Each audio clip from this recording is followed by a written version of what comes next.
Hadirin yang terhormat, dalam semua nikmat, induk nikmat Nabi Muhammad, bahkan nikmat lain timuh daripadanya.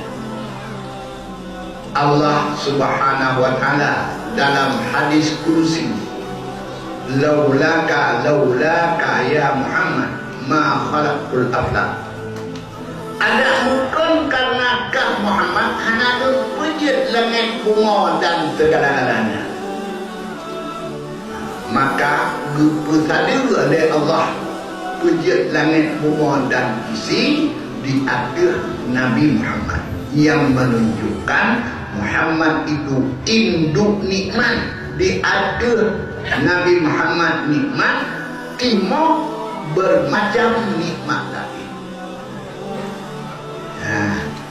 Dari nikmat-nikmat lain, lewat nikmat yang paling unggul pertama nikmat Quran.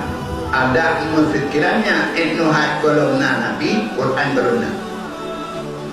Yang kedua nikmat Islam, ada Nabi etnohat kolom kebangkit Islam di kolomna.